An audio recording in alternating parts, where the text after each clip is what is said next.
အားလုံးမင်္ဂလာပါဘောနော်အခုအလောကရတဲ့အခုမှပြန်ရောက်တာပေါ့ဒီနေ့ဟိုမိုင်ယိုပရိသတ်တွေအားလုံးဒီနေ့ပြတယ်ကြွားတယ်ရှိတယ်ပေါ့နော်အဲဆိုခုကျွန်တော်တို့ဒီခေါင်းမဆန်လာတဲ့ဟောင်း26ပေါ့ဟောပေးနေတော့နော်မှာထားတာဒီနေ့တော့ရောက်လာတယ်ပေါ့ကျွန်တော်တို့အိတ်ပါဒီမှာတော့ပဲဖောက်လိုက်မယ်နော်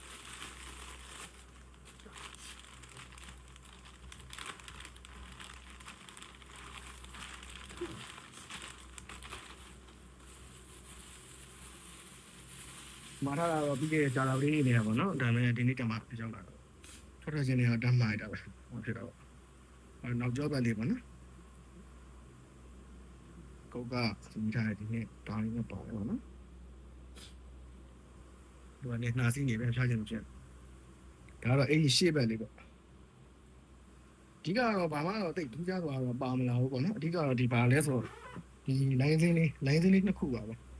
အရောင်ကနည်းနည်းပြီးခဲ့တဲ့နှစ်ကဟာဆိုလို့ရှိရင်တော့ဘယ်လိုတော့အရောင်ချင်းရှင်ရှိမယ်ဆိုရင်ပြီးခဲ့တဲ့နှစ်ကဟာဆိုလို့ရှိရင်အနီဘက်ကိုသွားတယ်ဗျဒီကောင်ကတော့အပြင်မှာကြည့်ရတဲ့ခါကျတော့ကြက်သွေးရောင်လေးကိုသွားရပါတော့ကြက်သွေးရောင်ပြီးတော့ဒီအောက်ကလည်းသူသိထိုးထားတာဆိုလည်းတော့စတစ်ကာလည်းမခွာသေးဘူးပေါ့နော်ဒီအောက်မှာလည်းအသားပါတယ်ပေါ့နော်တော့ပြီးမှတစ်ချက်ဝစ်ကြည့်ပါတော့တော့လည်းဝစ်ချင်နေပေါ့ချက်ဝစ်လာပါနော်ခဏလေး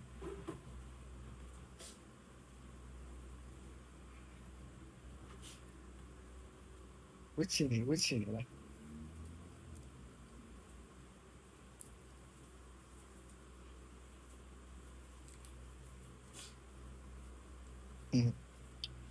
ြည့်လိုက်တော့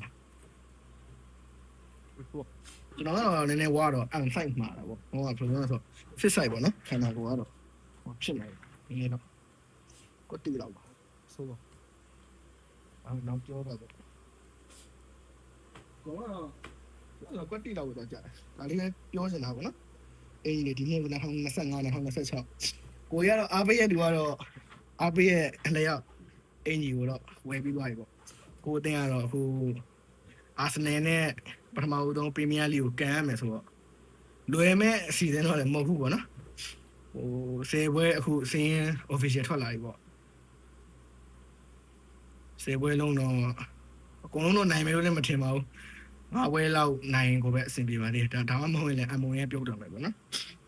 ခုကတော့ဒီ blog လေးကတော့ဘာမှမဟုတ်ပါဘူးဒီအင်ကြီးလေးပါပဲဒီကအင်ကြီးလေးရောက်လိုက်ဆိုတာလေးဒါမှမဟုတ်ပြကြတာပေါ့နော်အားလုံးပဲကျေးဇူးတင်ပါတယ်ဘိုင်ဘိုင်နောက်ဗီဒီယိုမှာပြန်တွေ့မယ်နော် peace